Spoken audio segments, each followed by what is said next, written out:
They sent me up to the 6th-floor parlor. The glamorous lounge is heating up, and I spot more than a few tables of successful-looking men with slim-cut suits chatting up decades younger girls with stomach-revealing tops. LBGism is in full effect. I spot Addison at a center table, clacking away at her laptop. Thankfully, Bree arrives a few minutes later, then Ford.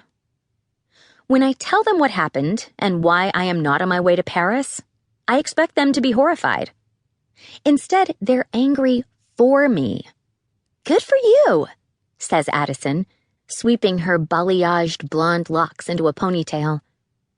"I've had enough of these elite dinosaurs abusing women for their entire 20s with the false promise of a move up the masthead, only to leave them surviving on cupcakes, caffeine, and cocktails, and living in cramped Queens Craigslist shares with roommates they can't stand and cockroaches circling their bedroom door.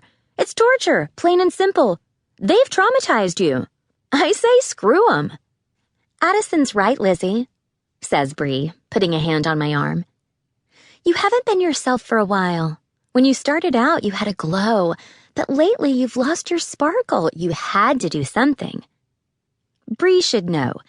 A recent graduate of LifeWise, a health and wellness digital entrepreneur program, she rebranded herself from marketing associate to disruptive innovation consultant.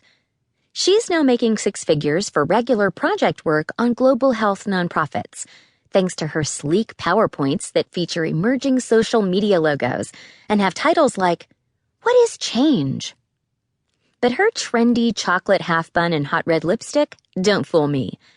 My pint-sized friend is still on the same quest to find her soulmate that she's been on since she was 21. "This is even more entertaining than the male models at the Prabal Gurung event I was at last night," says Ford, tugging at his black cashmere cardigan to try to cover up a tiny pudge by his waistline as he comes up upon our table. When we worked together, we'd nicknamed him Ford, as in Tom Ford, because his square jaw and flinty blue eyes could get him just about any male model he pleased. He'd even had a hot and heavy summer fling with that EGOT winner/sitcom star, John Paul Harding, that he'd let go to his head. In the past few years, though, a magazine-induced designer foodie habit had caught up with him, probably to cover up the heartbreak he'd never let on about, and now he's more Ginger Bear than Beckham.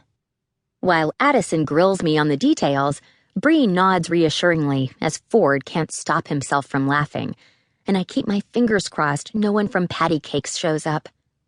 "I'm sure it's burnout. I've got this amazing homeopath I've been seeing. It might just be a question of unblocking your gallbladder meridian." Bree starts in, as I explain everything that happened. "I think she needs more than a homeopath. She needs a baby daddy," jokes Ford. "Well, before that, she needs to start having some sex," replies Addison. "Guys, stay focused. What am I going to do? I'm going to be fired and blacklisted and have to move home to my mom's couch. Liz, don't catastrophize. I'm sure there's a solution," responds Addison. The 4 of us are silent as we look around, thinking. There, sitting to the right of us, is a tow-headed blonde, talking loudly to her laptop's phone feature, seeming to be working on her motherhood lifestyle blog. From her flower child Coachella style, I'm guessing she's probably from LA. And all of about 25. "I mean, it's fine," she says, rolling out a succession of whiny calls. "Annie Leibovitz is cool, but, we could be doing 5 of these in a day in LA and getting, a major beauty brand to sponsor. Yeah, seriously. Yeah, you know what the trick is? Breastfeeding shots. The followers live for them. Virginal maiden thing. It's totally faked, though. Oh, wait, sorry, it's my manager. Well, my mom. Well, same thing. Lols. Hi, Mom. Yeah, okay. A shoot in Aspen? Great. When?